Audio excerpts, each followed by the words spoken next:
Gander at the top 5 scores around Major League Baseball last night. There is a Blue Jay. There is a Blue Jay on that board. However, Toronto did fall to the Yankees as the Pinstripes cannot stop winning right now. But Brandon, was he? Oh, really? Sorry, just had producer Tom on my ear saying Brandon Woodruff was a put up your Bukes pick by Garion Thorne. Garion Thorne, you are here as well as Nick Friar. Can you confirm that? Because I can't remember. I can confirm that, yes. You feel I don't proud. know how the other picks did. I think there was like a rain out, and that canceled one of them. I don't think the White Sox ended up facing a lefty, so that's concerning. But yes, I did definitely pick Brandon Woodruff. That was a good thing that happened. Dude, congratulations. Hopefully it doesn't have to come down to that tiebreaker you were so upset about. Yeah. Look how emotional you are. I agree. All right, let's figure out, let's do some price check. Let's figure out which guys you like tonight. Friar, I'll start with you. Give me a pitcher over $8,500 here, big guy. Yeah, so I'm going to go with Freddy Peralta at 8.9K. Yeah! He is, I know you're such a big Freddy Peralta fan. 8.9K going up against the Reds, of course, one of the worst teams in baseball right now. And Freddy Peralta's been rolling since he got his teeth kicked in by the Cardinals for the millionth time a couple starts ago. 1 run and 6 hits over his last 11 innings, 13 Ks in the process. 3.32 FIP indicates that he's going to improve further going forward. And the Reds against right-handed pitching, bottom 4 in OPS, bottom 4 in ISO, bottom 4 in WOBA with the 132 ISO. And then their K rate against right-handed pitching is 25.3. They don't generate much hard contact at all. There are a few Reds that have hit Peralta well in the past, Colin Moran, Joey Votto, but those are not guys that intimidate me at all right now. So I feel very comfortable with Freddy Peralta at 8.9K tonight. Okay, Garion, who are you going to pay out for on the mound? It's got to be Peralta. I mean, you could go with Lucas Giolito. I think he's in a pretty nice spot, too, against the Cubs. They also strike out at a considerable rate. But the Reds come into today's slate with the worst WRC plus in baseball and the highest strikeout rate in baseball. It's actually kind of funny. I mean, Brandon Woodruff was the exact same price yesterday, $8,900. And the big reason for that is, as we talked about yesterday, Woodruff was someone who had an ERA over 5, but a FIP below 3. It's the exact same situation Freddy Peralta's in. He's struggled so far this season due to surface stats, but he's actually been the same guy he's been the last couple of seasons. He's got a strikeout rate hovering around 30%. His FIP is 2.74. I just think he's in a fantastic spot to dominate, much like we saw his teammate do last night. But again, if you do want to pivot here slightly, I do think Lucas Giolito is also in a very nice spot. All right, guys, talking main slate. So 7 games on the main slate today. A hitter north of $5,000, Garion.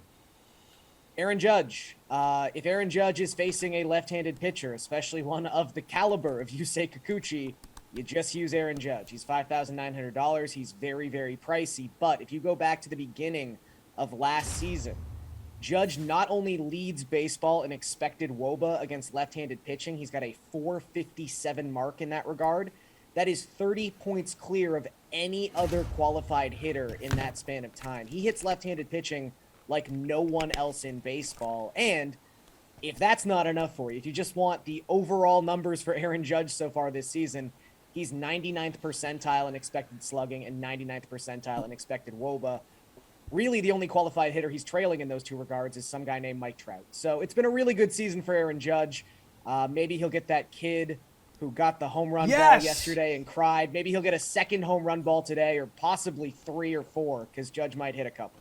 There is crying in baseball, Nick Friar. That was such a beautiful moment, Aaron Judge hitting the home run, and it was a Toronto fan turning around, giving the home run ball to a young Yankees fan. It doesn't get much better than that, Nick.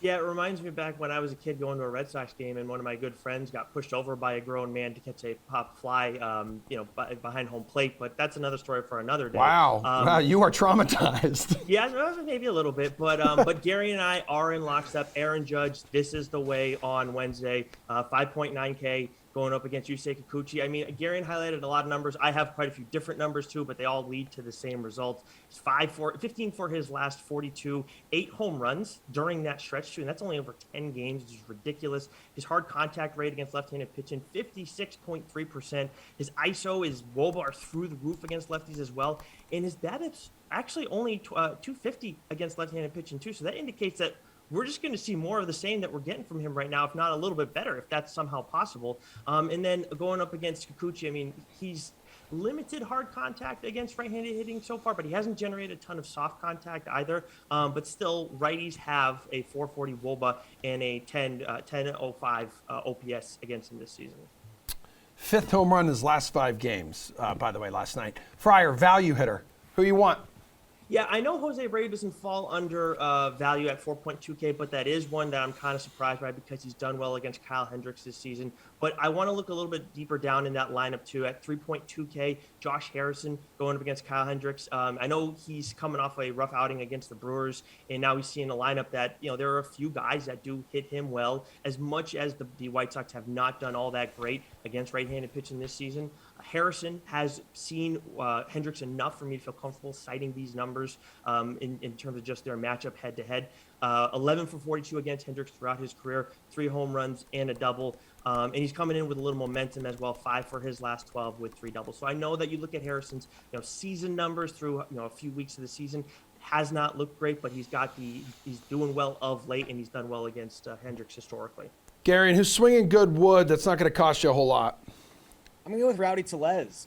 We just talked about Judge being near the top of the leaderboard in most of the expected statistics so far in 2022.